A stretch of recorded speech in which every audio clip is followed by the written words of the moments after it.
What's up y'all, how y'all doing? Today I'm gonna be making one project that I've been dreaming to do for a really long time. I even tried it a few weeks ago and it ultimately failed. And this project's name is Plasma Speaker. My point is to make that arc speak, or to make that arc generate an audio frequency that is hearable to us, to our ears. Oh. Hell yeah. Well, I tried to make the circuits, but it failed again and again and again. I tried again and again, and it just doesn't work. And I'm angry. And I'm certain that I'm gonna make this circuit work. This circuit doesn't work, gonna have a breakdown. And this video is not gonna be about educational, it's more gonna be about anger management issues. So yeah, let's just get right to it. For this purpose, I'm gonna use my ZVS driver, and I think the best way for us to alter its own frequency to make it audible is by connecting it with an amplifier.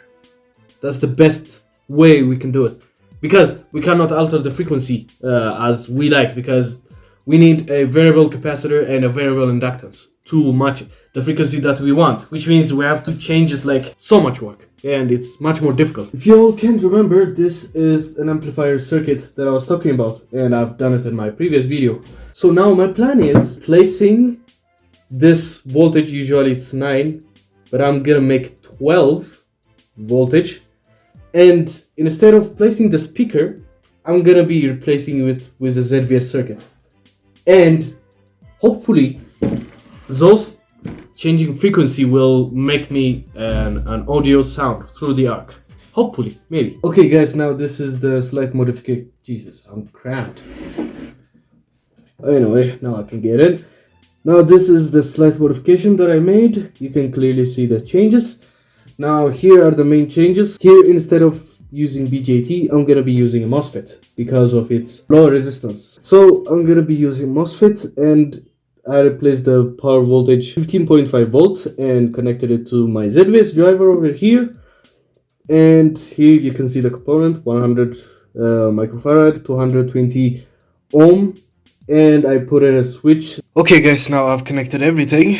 As you can see, this is the ZVS driver connected in this breadboard to this MOSFET, the resistor and the capacitor, well, that I showed you earlier. And this is the power supply, and this is an earphone plug pin.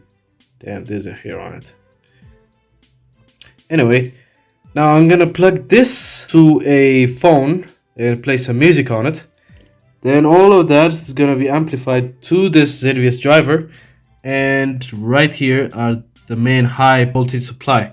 So we're gonna see some change, and guys, pray for me because I'm gonna supply 15.5 volts, and if something goes wrong, all that power will channel to this pin to my phone, and my phone is gonna burn.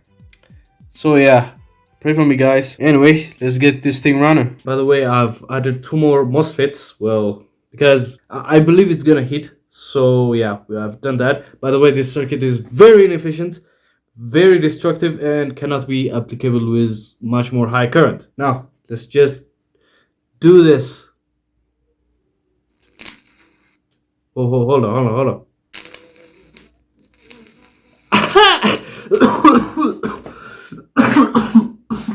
It works. You hear that?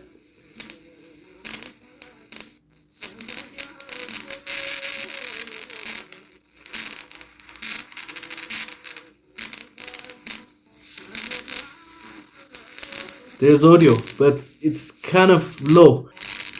You hear that?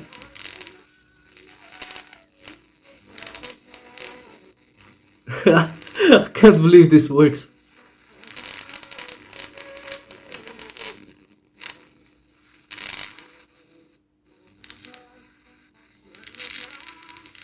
Wow.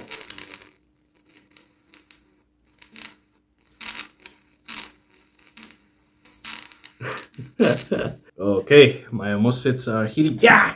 Wow. I can't believe this worked. That was amazing. That was really cool. Like, it was pure trial, and I'm very happy. I'm really excited. Yeah. Yeah, I even coughed. I think it is actually good. Feels good. Okay, now in waveforms, there are two types of waves in here that I were using. Now there are two types. This one is called a carrier wave, pure and constant waves, just like this. And the second one here is an audio. Audio, as you can see here, it's not pure. It doesn't have a constant waveforms. So this is an audio and this is the carrier.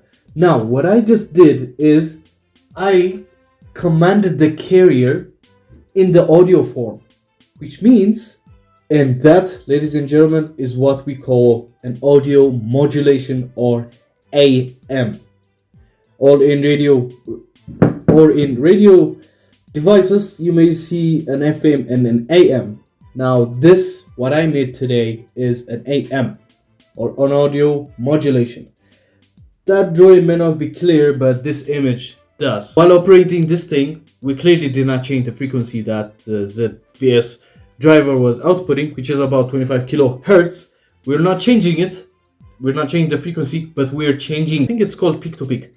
Yeah, wave peaks were changed and tuned to the audio. And that's why you call it an audio modulation, or AM. So yeah, basically we just contracted and relaxed the waveforms while keeping the frequency, and that caused the air to just collide with each other. And ladies and gentlemen, that's how sound is created, by vibrations on the air or any medium. In this case, we used air as our medium. So yeah, I'm happy and fingers crossed it's worked. And I hope you guys learned something from it, and I really do. And I hope you will try this at home, just like I did. And this tech will enable me to unlock the wireless technology, which is transmitting audio power on long distances on wireless transmission. So yeah, I'm really happy for that. And you guys can modify this circuit as you want. And yeah, I hope you enjoyed it. In peace.